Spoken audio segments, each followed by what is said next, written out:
It was Yom Kippur of 1973, and a young newly married man named Noah Hertz was standing in shul together with the rest of his congregation. Suddenly the announcement rang out that the Syrians had attacked, and he was called up to the Israeli army. Just 2 hours later, he found himself sitting in the cockpit of his fighter plane, still wearing his Shabbat clothes. Tragically, just 4 days later, his plane was shot down whilst flying over Syria. He managed to parachute out and woke up to find himself in a Syrian hospital, having had his leg amputated. For the next 4.5 months, he was kept in solitary confinement. When he was finally reunited with his fellow Israeli prisoners of war, he relates that although none of them were religious and had never prayed before, something inside of them told them that now was the time to come together and prayed.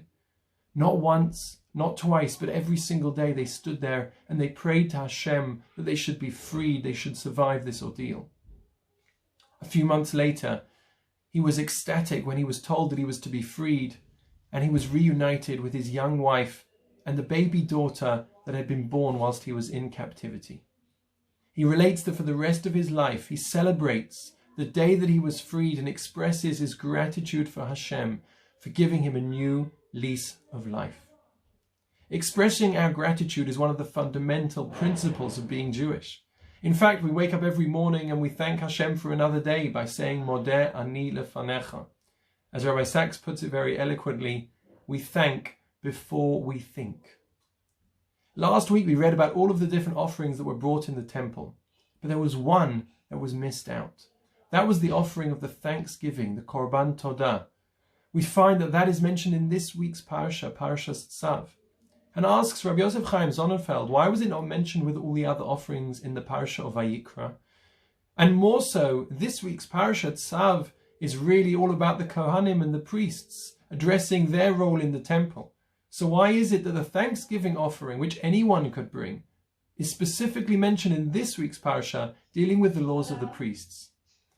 Rabbi Sonnenfeld answers very beautifully that the priests, the Kohanim, they were the ones who were spending all of their days in the temple. They were seeing daily miracles from Hashem, and therefore it was easy for them to become complacent, not to see Hashem's hand in their everyday life, not to realize there was anything to give him thanks for. Therefore, specifically, the Kohanim, the priests, had to be told, remember to bring your thanksgiving offering. Remember to express your gratitude to Hashem and not to take life for granted. I think that nowadays, after the situation and in the situation that we've been in, all of us can understand that we no longer can take anything in life for granted. You know, there's a beautiful idea that's expressed by the Kedushas Levi, of Levi Yitzchak of Berditchev. He says, if you look in the Torah, the festival of Pesach is not actually called Pesach, but rather it's called Chag HaMatzos, the festival of Matzos. However, we, of course, refer to it as Pesach, the festival of Pesach. Why is there this difference?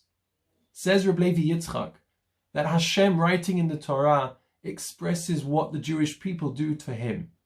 We bake our matzahs. We make sure that we don't have any chametz. And for the whole entirety of the Pesach, we only eat matzah. Whereas for us, we express what Hashem did for us. He was Pasach, he passed over the houses of the Jewish people. He saved the Jewish people and looked after us in Egypt and freed us from slavery. That is how our relationship with Hashem is supposed to work. God sees what we do for him, and we see what God does for us. Shabbat HaGadol is the name given to this Parsha, to this Shabbos, because it's a very special Shabbos. It's the Shabbos where we prepare for the festival of Pesach, which is coming in just a few days' time. Please take advantage of the resources that we have, that we've sent to you, the guide for the Seder night, the guidelines for how to run the cleaning of your house and how to make sure that you're ready for Pesach. Because this year, I believe it's more important than ever. We need to express that gratitude to Hashem. The best way that we can express our gratitude is by following his commandments, is by simply saying to him that with everything else that's going on, Hashem, we still need you in our lives, and we're going to keep Pesach as best and do everything as best as we can. The chief rabbis from all over the world have called upon us to keep this Shabbat together. Let's all make a special effort to keep Shabbat, to do a little bit extra than we normally do, to make sure that we desist from doing those things that we're not supposed to do on Shabbat, to enjoy the atmosphere of a Shabbat in our homes.